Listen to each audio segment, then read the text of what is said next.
Hey guys, what's up? We've got a fresh update straight from the advanced server. And yep, it's packed with jungle tweaks, hero buffs and nerfs, and some interesting emblem changes. Let's start with the jungle. The devs are trying to balance how fast junglers clear camps. Some heroes were way too quick, while others were dragging behind. So they made a bunch of adjustments, both to jungle mechanics and to the heroes themselves. First, the extra damage from jungling boots is now higher by 15 points. It's the true damage when you hit a jungle creep. They also made jungle creeps tankier, about a 13% HP increase across the board. So even with the burn damage buff, clear speed is still going to feel a bit slower overall, unless your hero got a personal buff. Now here's the important part. Junglers now take 15% less damage when they're in their own jungle. So if you're farming on your side of the map, you're a little safer, especially during early fights or if the enemy tries to invade. On top of that, your allies now take slightly less extra damage when they step into the enemy jungle. It used to be 20% more damage taken. Now it's just 15%. So invades are still risky, but not as punishing as before. Now let's talk about the specific heroes affected by this jungle rebalance. Freya and Alpha both got slowed down. Their basic attacks or passives now deal only 75% damage to jungle creeps. So if you are using them to zoom through camps, you're going to feel the difference. But not all heroes got nerfed. Alucard finally got some help. His damage to jungle creeps is now boosted by 15%. Same goes for Sun. He and his clones now deal 50 bonus damage to jungle creeps. That's a big win for his clear speed. Saber also got a clean buff. His first skill no longer has reduced damage against creeps. That makes his jungle pathing way smoother, especially early on. Now let's talk about resilience. Last week, they made resilience reduce the duration of airborne effects, which means heroes that rely on knockups for their combos are now slightly weaker. Enemies recover faster, and that shows off timing for a lot of setups. So the devs gave some of those heroes a helping hand. Ling now slows enemies hit by his ultimate, 40% for a second and a half. It helps keep targets in range even if they fall back to the ground quicker. Veil's knockup from skill 2 now lasts a little longer, 0.8 seconds instead of 0.6. It might sound small, but it helps him land his ultimate more consistently. Kufra's first skill now has way less backswing time when it hits, making it feel a bit faster to cast. As you can see, his combo into his ultimate is much smoother now. And for Atlas, his passive now triggers faster. It only takes 2 seconds to freeze enemies with his aura instead of 3. That 1 second difference can change the outcome of tight fights.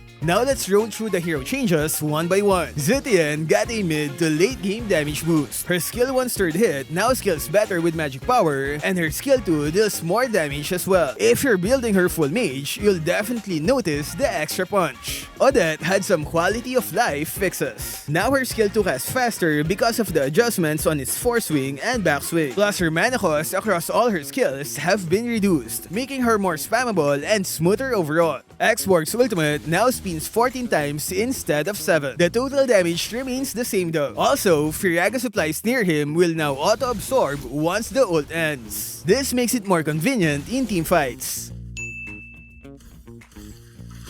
Theresa now clears better and casts more often. Skill 2 deals better early game damage to minions, and Skill 1 has a shorter cooldown in the late game, a subtle push to get him back in the meta. Paquito had his cooldowns reduced, especially in the late game. That means fewer awkward downtime moments if you miss a skill. And this one applies to all of his skills, including his ultimate. The dev said his cooldowns in the late game felt too long, that's why they had to fix this. Benedetta had a small fix to her passive. Now, 3 hits from skills or basics will fully charge her Blade Intent. If we compare it to official server, we can see that she now gains better Blade Intent energy. All she needs are 3 basic attacks and it's full. Her combos should feel much cleaner now. Yuzong got a healing buff. His passive recovers lost HP more efficiently, and his ultimate will now heal him based on the amount of HP he gains from the skill. Right here, I'm down to my last bar.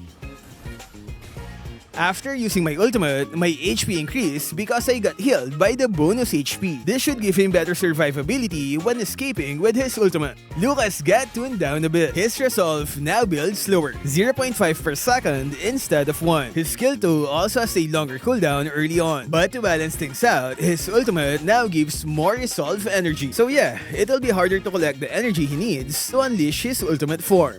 Hayabusa also got clipped. He can now only apply 1 shadow mark per hit hit. As you can see here, the second mark is only applied when the shurikens return. On official server, 2 marks are applied immediately upon hit. That means you'll need more time to apply marks. You can't just spam his first skill and then retreat. Then we have his ultimate with a slightly lower base damage, but it now scales better with items. The dev said his combo reward is disproportionately high compared to its difficulty, making him an almost insurmountable threat to back row heroes in high rank matches. And that's why they had to make these adjustments. That wraps up all the hero changes for this patch. But it's not just the heroes getting rebalanced. The emblems also got a bit of a shakeup, and some of your usual setups might need tweaking. The fighter emblem stats got stronger, more spell vamp, and better defense, which means longer sustain in fights. Killing Spree now restores more HP and gives more movement speed. That's huge for assassins and cleanup plays. Weapons Master also gives a better attack increase. Small buff, but noticeable. Festival of Blood got toned down. It now caps at 6 stacks instead of 8.